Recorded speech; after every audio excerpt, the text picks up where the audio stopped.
बिहार में भी टूट हो सकती है। खबर यह है, खबर है नीतीश के विधायक भाग सकते हैं। अब एक एक देखिए तस्वीर आप। आरजेडी के हैं 79 विधायक, कांग्रेस के 19, लेफ्ट के 12, जेडीयू के 43 और बीजेपी के 75। 243 कुल विधायक हैं विधानसभा में।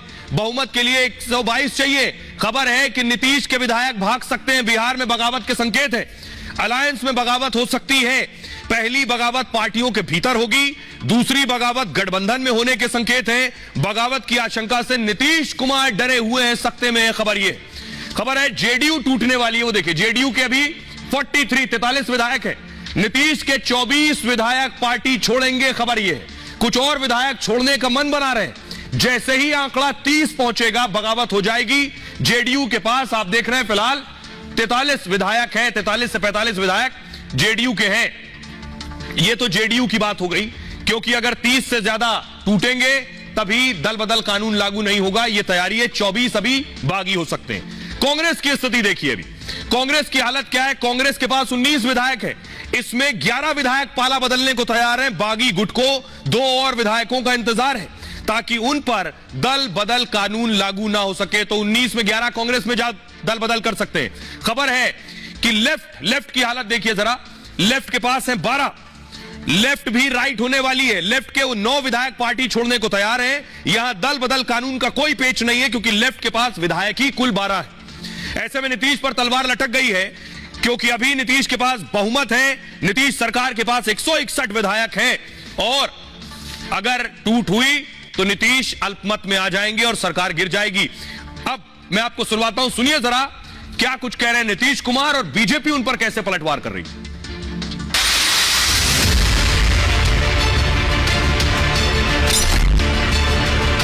जननायक कर्पूरी ठाकुर जी कभी भी अपने परिवार को नहीं बढ़ाए।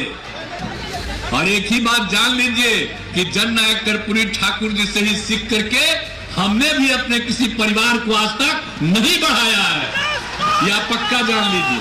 हमने कहा था कि खेला होवे, खेला होई और खेला होके, तो आप देखिएगा कि 25 तारीख के बाद कोई न कोई खेला होगा।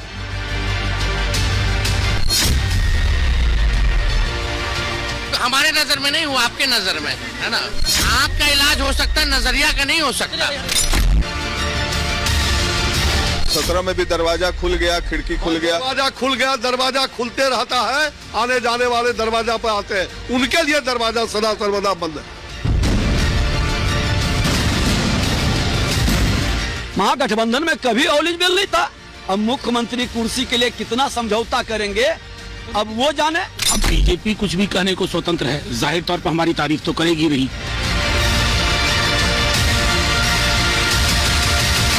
तो इस बगावत के बीच आज नीतीश कुमार एक रैली में थे, और आपको बताऊंगा उस रैली में नीतीश कुमार पहुंचे जरूर, लेकिन बीजेपी ने उससे पहले एक बड़ा खेल कर दिया।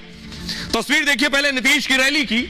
ये आप देख रहे हैं, ये नीतीश कुमार एक रैली में थे। दरअसल आज कर्पूरी ठाकुर साहब की जयंती, सभी जयंती। नीतीश कुमार उसी मौके पर रैली कर रहे थे। अगली तस्वीर दिखाऊं। और आरजेडी अलग रैली कर रही थी कर्पूरी ठाकुर साहब की जयंती के मौके पर। अगली तस्वीर दिखाऊं। ये जो तस्वीर है, ये है कर्पूरी ठाकुर। इन्हें भारत रत्न से नवाजा है मोदी सरकार ने, भारत रत्न से नवाजा। दूसरी तरफ बीजेपी भी कर्पूरी ठाकुर साहब की जयंती पर रैली कर रही थी। अब मैं आपको बताता हूं कि कर्पूरी ठाकुर साहब हैं कौन, और उनको भारत रत्न देने से बिहार की सियासत पर क्या फर्क पड़ेगा, और कैसे नीतीश, जेडीयू और आरजेडी का बीजेपी ने गेम पलट दिया है। ये जिन्हें आप आगे बैठा देख रहे हैं, ये है कर्पूरी ठाकुर, और आगे जो आप देख रहे हैं ये पत्ता, ये है भारत रत्न। ऐसा ही बना होता है। 2024 चुनाव से पहले ये मोदी का मास्टर स्ट्रोक माना जा रहा है। बिहार के पूर्व सीएम कर्पूरी ठाकुर को भारत रत्न दे दिया। कर्पूरी ठाकुर की आज 100वीं जयंती है, और इससे एक दिन पहले उन्हें भारत रत्न देने की घोषणा कर दी गई। भ्रष्टाचार, परिवारवाद के धुर विरोधी थे कर्पूरी ठाकुर। कर्पूरी ठाकुर साहब को मरणोपरांत भारत रत्न दिया जाएगा।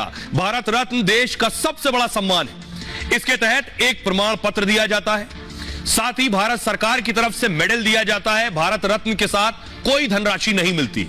इस सम्मान के साथ कई खास सुविधाएं मिलती हैं। कर्पूरी ठाकुर जननायक के नाम से मशहूर थे। वो 2 बार बिहार के मुख्यमंत्री रहे, पढ़ाई छोड़कर अगस्त क्रांति आंदोलन में शामिल हुए, आजादी की लड़ाई में कई बार जेल गए, बिहार के पहले गैर कांग्रेसी मुख्यमंत्री थे।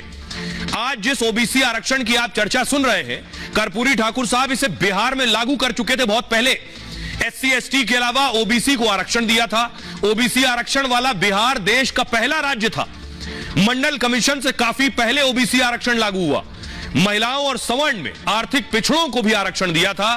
दोनों को 3-3% आरक्षण कर्पूरी ठाकुर साहब ने दिया था। कर्पूरी ठाकुर सामाजिक न्याय के हीरो माने जाते हैं। 2 बार सीएम रहे, लेकिन उनका बैंक बैलेंस हमेशा कम रहा।